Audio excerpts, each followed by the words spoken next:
capital to grow their business, or they're in the process of buying an existing property. And we just did a deal recently for a ground-up grow facility that was basically raw dirt. They got it entitled, they got it approved and licensed through the city, and now they're going vertical and building a custom grow house. So we do all new construction, existing buildings, any type of real estate-backed loan for the cannabis industry. From MJBulls Media, it's the Raising Cannabis Capital Show.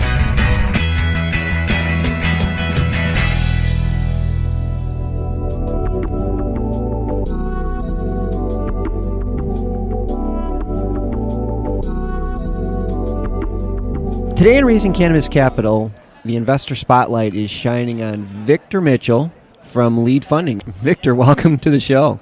Well, thanks, Dan. Thanks for having me. Well, we're at the Cannabis World Congress and Business Expo in New York City, and it's day 2. Victor, you had your first day at the show. How'd it go yesterday? Oh, it was phenomenal. We had hundreds of people came through our booth and met talked about a lot of interesting opportunities, and hopefully we'll be able to make some important loans. Yeah, well, this industry is growing so fast that we need to. Well, Lead Funding, your roots are in real estate investment. I'm just reading from your website that you've provided private loans to date over $500 million in loans to real estate developers. I mean, that's quite an accomplishment. Yes, we've done quite a few. We've been in business 11 years. We make real estate-backed loans to the cannabis industry. We'll lend on just about any type of dispensary or a grow house. One of the few large private lenders in the country, and we have a whole team that we can generally underwrite in a matter of a few days or even a few weeks and fund most cannabis projects that meet our underwriting criteria. I think what's so neat about this and what you're doing is that you're bringing your skill set into this industry and your expertise and your experience in an unrelated industry, real estate, and now you're providing all this expertise, which is so needed. That's really exciting to me that somebody at your level, your experience level, found this industry that interesting. Now, you're based in Colorado, right? Is that correct? Yes, we lend in all 50 states, but it's also, Dan, worth talking about the fact that most cannabis operators, especially dispensaries across the country, are forced to lease. They can't even have access to capital to purchase their own buildings. And you have so many landlords playing games with them and jacking up the rents and throwing them out and what have you. So it's just an inherent amount of risk in leasing in this industry. You know, it's like the Wild West, the cannabis industry today. So we encourage many of our operators to try to buy their buildings, and we're a source of capital to provide them the real estate financing when they're ready to buy a building. Which is so needed. Like you said, I know a lot of grow facilities specifically, they've just been expanding and putting a ton of capital improvements into their facilities for somebody else. Now they're saying, I'd love an opportunity to buy my own building, but they can't get any traditional lending. Explain why that is still not an option for people to get loans for anything in the cannabis industry. I mean, it's quite simple. The Federal Reserve still looks at cannabis as a controlled substance, so it's illegal, even though more than 30 states have legalized marijuana in one form or another. So there's a contradiction between the federal and state laws, and really the cannabis operators and owners have been locked out of any type of traditional bank financing. So we fill this niche providing real estate-backed loans similar to a bank, except we don't have any of the red tape that a bank has. I mean, our rates are slightly higher than a traditional bank. We can generally lend at a higher leverage point. We can make decisions in-house. And we understand and appreciate the cannabis operators. I mean, we have a great amount of respect for what they're doing. I think it's exciting what they're doing, and I think at some point in time in the coming future, we believe that, it will become legal to bank and to finance properties through traditional institutions. But in the interim, we're providing an important niche. Yeah, and I love on your website, it talked about how quickly you turn around loans. This, to me, just blows my mind. In my past life, did a lot of loans through SBA loans.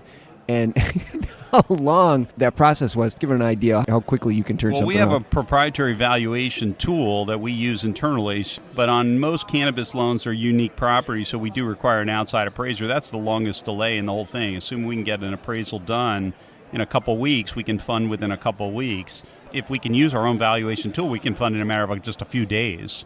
80% of our loans to date are funded within 1 week. But our cannabis loans usually take 2 to 3 weeks to fund. Once we've approved the borrower, we give them a term sheet so they feel comfortable. They usually pay a modest deposit. We order an appraisal, and we basically underwrite and site visit the property. So it's a very fast, efficient process. We're actually looking at 2 large transactions right now. We're looking at a $4 million loan. We're looking at a $6 million loan right now. We're hoping to close to 2 cannabis operators, one in Michigan, another one in Colorado over the next 30 days. We lend in all 50 states. That was my next question, if you can lend in all 50 states. Yeah. Absolutely. We lend in all 50 states. We're looking at opportunities in the Northeast here. We're looking at opportunities in the Midwest. The only place we haven't funded yet a deal is in California. Well. For some reason, we haven't funded. I mean, the regulatory environment's different there. We've looked at a number of options there. We haven't funded anything yet in California, but our primary focus is in our home state in Colorado, as well as we're really putting a lot of energy into the Northeast.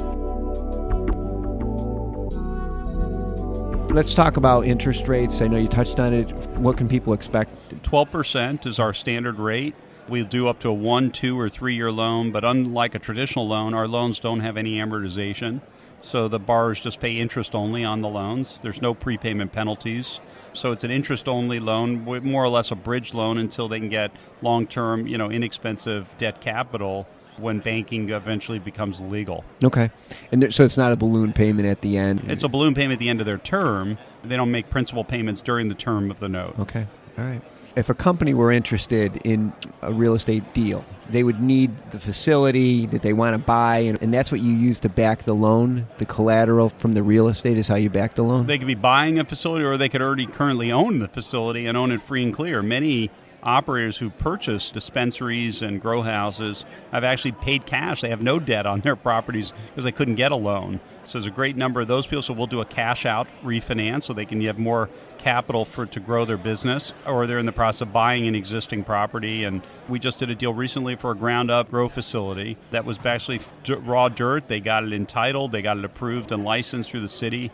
And now they're going vertical and building a custom grow house. So we do all new construction, existing buildings, now, in a deal any type of real estate backed loan for the cannabis industry. Okay. In a deal like that, would you need to see projections and financials, or just base the entire deal on the property? So we're basically an asset-based lender. So we really look at kind of 4 or 5 different things. We obviously have to be comfortable with the property. We look at the borrower's FICO score, we look at their liquidity, we look at their net worth, and we look at their experience. Mm-hmm. But we're not basing on traditional cap rates. We don't lend on cap rates or other traditional income-based approaches. Because we're an asset-based lender, we don't have the red tape that a bank. Our loans are not going to be pledged or assigned to some hedge fund or some institution. We carry everything inside. We handle all construction draws internally. We service the notes internally. We handle all the payoffs. Everything is done in our own operation. I think that was one of the things I found. We're fully vertically integrated. I know. It's really important that we want to emphasize that in this message, is that you're not going to turn around and sell this loan. And you're paying 12%, so it's obviously higher than a traditional bank, but you get a lot more services. You get a higher debt ratio. You're dealing with very good customer service. I'm most proud to tell you that we've been in business 11 years. We've never had a customer service complaint. We have a perfect rating, A+ rating from the Better Business Bureau, a perfect rating from the U.S. Chamber of Commerce. 80% of our loans come from existing customers, so they'll pay off a loan and get a new loan with us. So we're very proud of our reputation. We have about 500 clients currently across the 6 primary states that we're lending in. Okay. Well, we've been speaking with Victor Mitchell from Lead Funding, and we have all of his contact information on the MJBulls website. Victor, thanks for being on the show today. This has been really informative. Well, thanks, Dan, and look forward to hearing from some of your listeners. No, I'm sure you're going to hear from a lot of them. This is a good deal. Have a great day and enjoy the show.